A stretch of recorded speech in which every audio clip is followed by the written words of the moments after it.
tidak ada hubungannya. Uang itu adalah kekayaan sah yang saya dapatkan menciptakan jutaan pekerjaan dengan saham Gojek.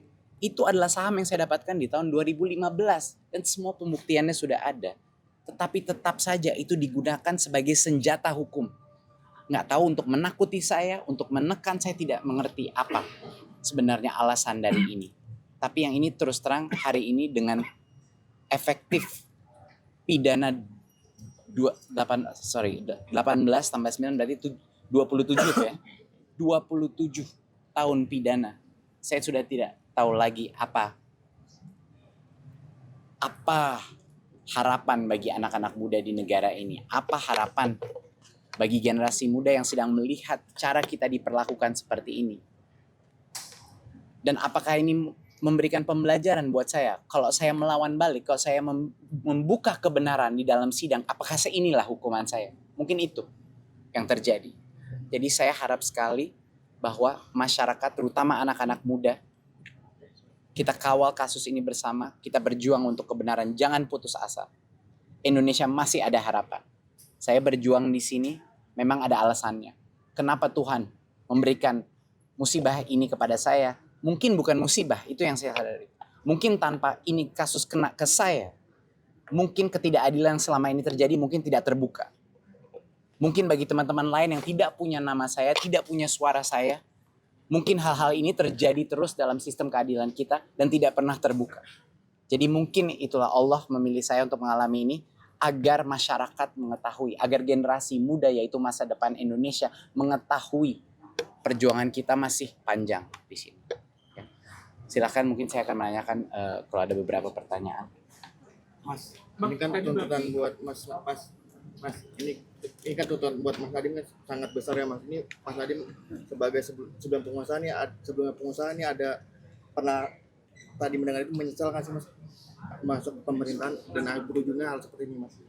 Saya akan ucapkan sekali lagi, saya tidak pernah menyesal bergabung dalam pemerintahan. Untuk mencari uang itu bisa seumur hidup. Untuk membantu generasi penerus bangsa kita menjadi lebih baik, itu hanya kesempatan sekali dalam hidup. Jadi saya tidak mungkin akan menolak jabatan atau amanah itu pada saat ditawarkan. Mau saya gagal pun, resiko gagal, resiko masuk penjara pasti saya ambil. Karena masa depan Indonesia itu lebih penting dari segala resiko ini. Kedua, jelas saya kecewa. Saya sakit hati. Saya patah hati. Orang tuh cuma patah hati kalau dia cinta dengan negara. Bahwa negara bisa melakukan ini kepada saya setelah semua pengabdian saya, iya, saya sakit hati. Tapi bukan berarti saya tidak cinta negara ini. Justru sakit hati itu patah hati karena saya cinta kepada negara ini. Jadi saya tidak menyesal. Dan terus terang, harapan saya dan harapan banyak sekali masyarakat kayaknya pada saat ini adalah tuntutan bebas. Tapi sebaliknya yang terjadi, hukuman terberat dilemparkan ke saya. Terberat. Saya tidak punya kata-kata untuk menjelaskan kenapa. Bang Nadiem, ini kalau menurut Pak Nadiem, tuntutan dari jaksa sudah sesuai dengan fakta persidangan atau melenceng jauh, Pak? Menurut Mas?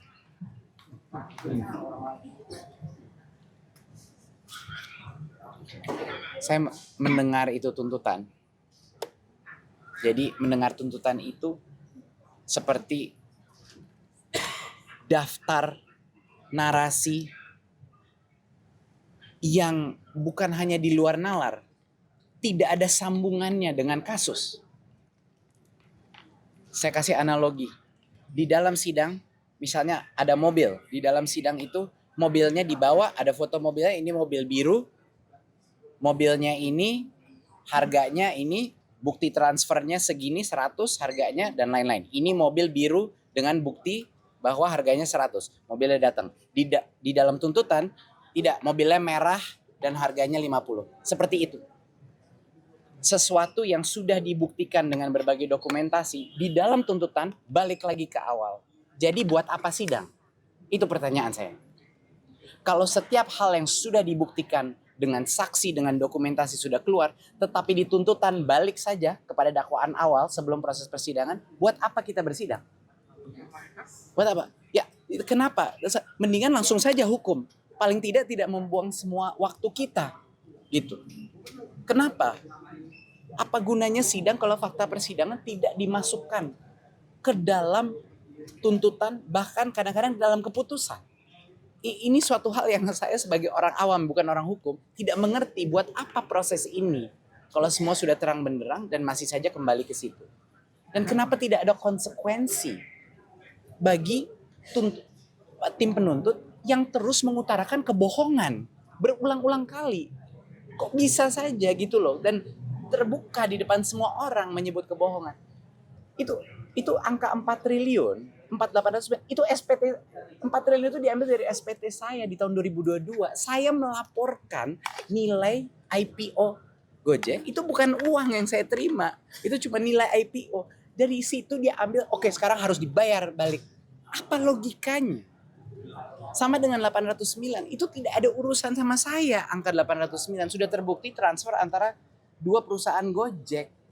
Saya tidak terlibat, nggak ada hubungannya dengan Google, tidak ada hubungannya dengan Chromebook. Di dalam tuntutan itu ada berbagai hal yang menciptakan aura seolah-olah ada suatu mufakat jahat, konspirasi untuk menakuti orang. Nadiem ini jahat dan telah menciptakan suatu rencana besar. Tetapi kalau orang kita berpikir secara logika, setiap kali kita mendengar itu pasal-pasal tuntutan, tunggu dulu, ini hubungannya apa ya sama Chromebook?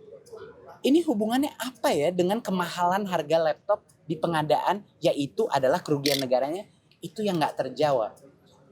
Karena tidak ditemukan, poin saya terakhir adalah, karena tidak ditemukan PPATK transfer ke saya, tidak ada. Tidak ditemukan aliran dana dari vendor ke saya. Tidak ditemukan aliran dana dari Google ke saya. Tidak ditemukan aliran dana dari PT Akap ke saya. Tidak ditemukan aliran dana dari PT GI ke saya.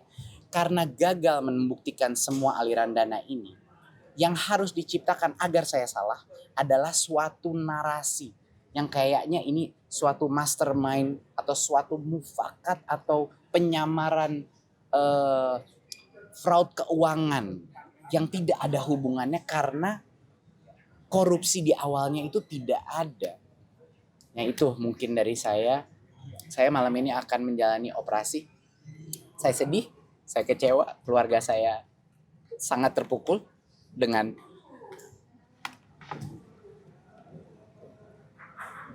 saya nggak tahu cara mendeskripsikannya, saya nggak tahu nih perlakuan seperti apa ini seperti itu. Tapi saya harus menjalani operasi malam ini karena kalau tidak akan semakin parah dampaknya bagi saya. Saya hanya minta doa sama seluruh negara kita. Saya minta doa, mohon doa bagi saya juga, bagi Ibam dan sekeluarga, dan juga mohon doa untuk semua tahanan-tahanan korupsi yang sebenarnya tidak salah.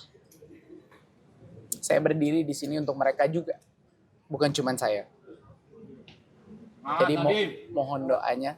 Terima kasih kepada para ojol, terima kasih kepada para guru-guru, terima kasih pada para alumni-alumni MBKM. Semua, saya tidak merasa sendiri berdiri di sini karena ada kalian. Saya merasa bahu saya dipegang sama semua orang-orang yang berada bagian dari perjuangan kita sebelum ini. Jadi terima kasih. Saya berdiri di situ sendiri tapi saya tidak merasa sendiri.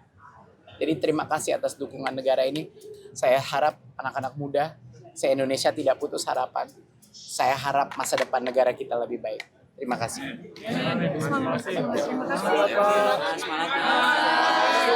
Lancar-lancar operasi ya, Mas. Sehat selalu, Pak.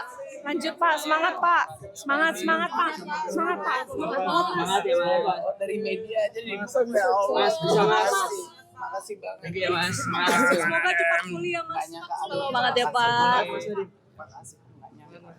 Belum vonis Pak, aman Pak. Aman, Pak. Belum vonis, Pak. Masih ada. Masih panjang, Pak. Masih panjang Pak, masih bisa. Jangan terlalu sedih. Terima kasih Kak.